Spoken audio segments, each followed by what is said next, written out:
Ces derniers mois, plusieurs médias LGBT se sont lancés ou relancés. Le plus spectaculaire a été le retour en ligne, avant un retour en kiosque, de l'historique Têtu.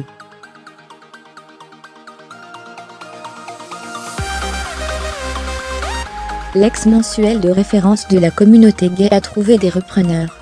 Dans le même temps, des investisseurs ont lancé le site Comity, média en ligne d'information LGBT, le 23 avril pour les 5 ans de l'adoption de la loi ouvrant le mariage aux couples de même sexe.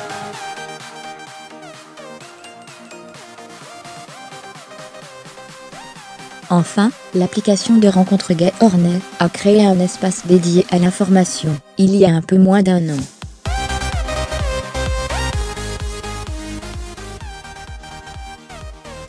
Ce renouveau de la presse LGBT arrive après des années difficiles. Têtu a été placé en liquidation judiciaire en 2015 avant d'être relancé, et à nouveau liquidé en février 2018. Le site YAG avait connu le même sort à l'automne 2016 après 10 ans d'existence.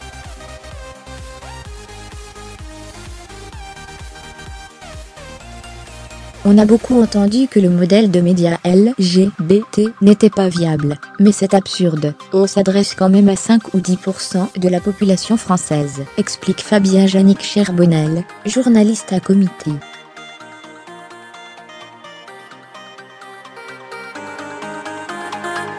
Il faut juste trouver la bonne formule. Du tout gay au LGBT+, en comparaison de leurs aînés, ces nouveaux médias sont assez similaires à ce que pouvait faire YAG, notamment en matière d'inventivité des formats et des formules, entièrement gratuits pour Têtu, ou en freemium pour Comity.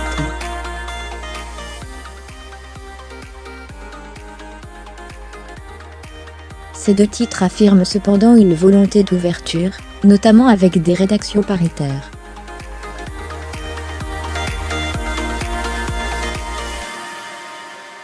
On a l'ambition de s'adresser aux 4 lettres de la communauté LGBT, et même plus, explique Romain Burel, directeur de la rédaction de Têtu.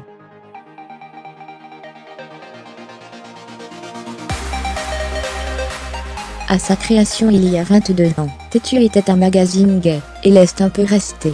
Mais le constat aujourd'hui est clair, on ne peut uniquement s'adresser aux garçons.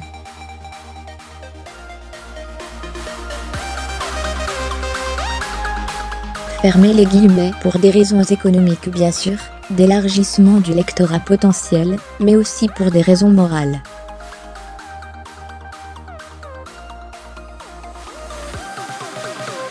Les centres d'intérêt et les luttes des gays, lesbiennes, bi et transconvergents.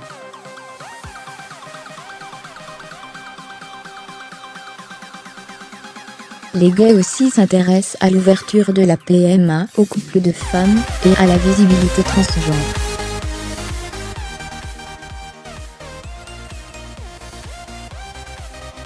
Fermez les guillemets des médias prosélytes chez Têtu, mais aussi Comity et Hornet, l'objectif est de proposer des articles qu'on ne trouve pas ailleurs, notamment dans la presse généraliste qui, depuis le mariage pour tous, s'est peu à peu emparée des sujets LGBT.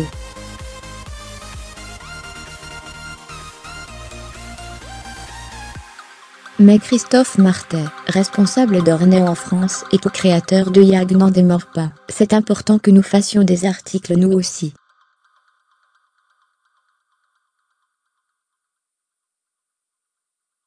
On aborde des angles plus fouillés que les médias généralistes et n'ont pas les moyens ni l'idée de traiter.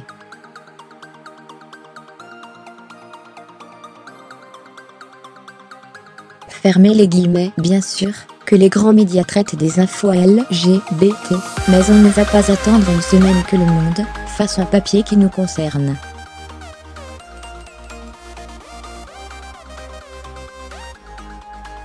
On veut en lire tous les jours, explique Fabien Jannick Cherbonnel. Par ailleurs, le journaliste espère que le traitement de ces sujets par un média spécialisé a des vertus pour l'ensemble de la presse. Le coming out transocéan, je pense que c'est bien que nous l'ayons fait nous.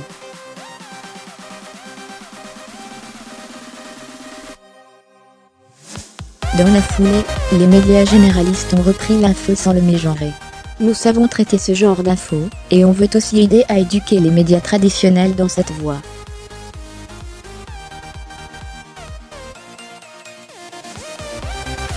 il y a du progrès. France Info par exemple traite très bien les questions LGBT. Pas des magazines de poney. Non seulement ces médias veulent traiter à leur manière les sujets qui les concernent, mais ne pas se limiter aux actualités tragiques en lien avec la communauté.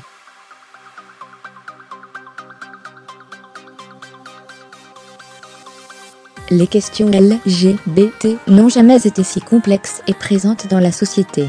Il y a de nouvelles façons de se définir et de vivre son homosexualité ou son genre.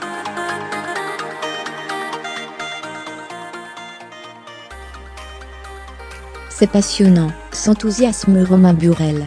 Tu veux être un média feel-good, pas un média anxiogène.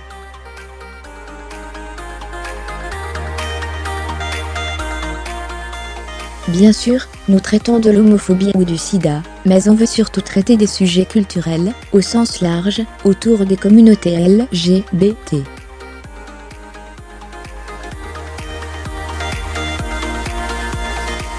Être LGBT, ce n'est pas que subir, il y a aussi des initiatives et des parcours de vie positifs et inspirants.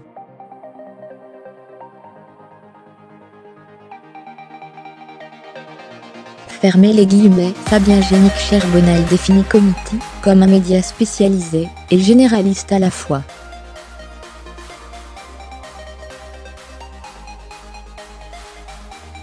On n'est pas un magazine pour les amateurs de poney qui ne parlerait que de poney.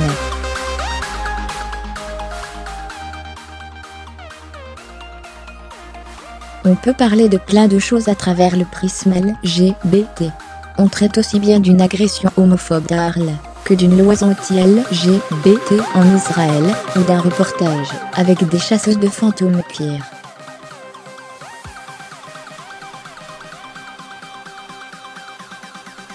Fermez les guillemets. Lectorats impliqués du côté d'Ornet aussi, le traitement journalistique permet de diversifier l'offre de l'application selon Christophe Martet. On réduit souvent Ornet aux rencontres pour le sexe, mais ce n'est pas que ça.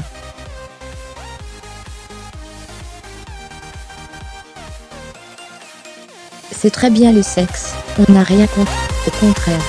Mais nous voulons apporter plus à nos utilisateurs, créer des liens, des rencontres amicales, ou d'intérêts communs.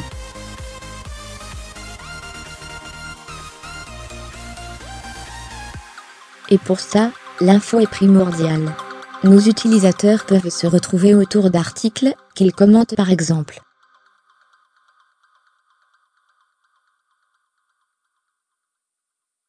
Fermez les guillemets. Avec la prochaine refonte de l'application Ornet, a l'ambition de devenir un réseau social gay, notamment en accueillant des articles écrits par des utilisateurs de l'application.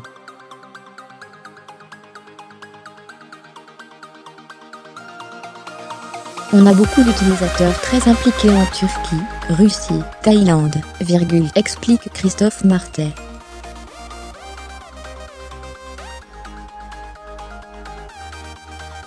Sans forcément devenir un réseau social, tu espères également avoir un lien fort avec ses lectrices et lecteurs.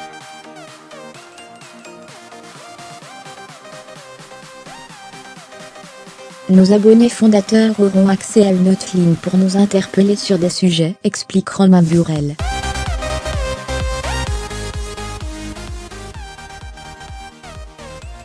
On veut avoir un contact direct avec eux. On sent qu'il y a une forte attente, et un lectorat fidèle qu'on veut surprendre, mais surtout pas décevoir.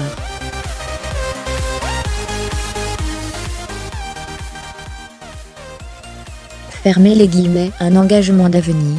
Cette résurgence des médias LGBT accompagne par ailleurs, selon nos INTERLOCUTEURS*, une nouvelle manière, pour les communautés LGBT, de se fédérer pour lutter pour leurs droits et leur visibilité.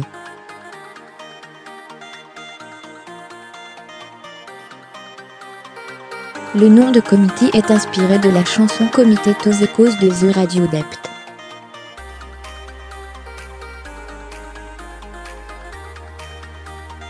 Comité vient du verbe anglais s'engager. Le militantisme, ça hérisse les gens en France et engagé, je ne sais pas exactement ce que ça veut dire, explique Fabien Génic Charbonnel.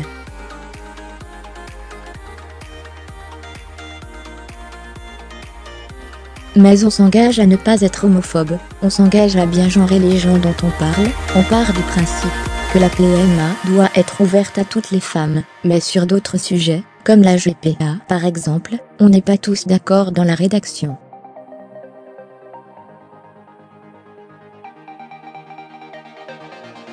On aura donc une pluralité de points de vue sur ce sujet. Chacun de ces médias se donne au minimum 2 ans pour installer leur titre grâce à des investisseurs jugés solides.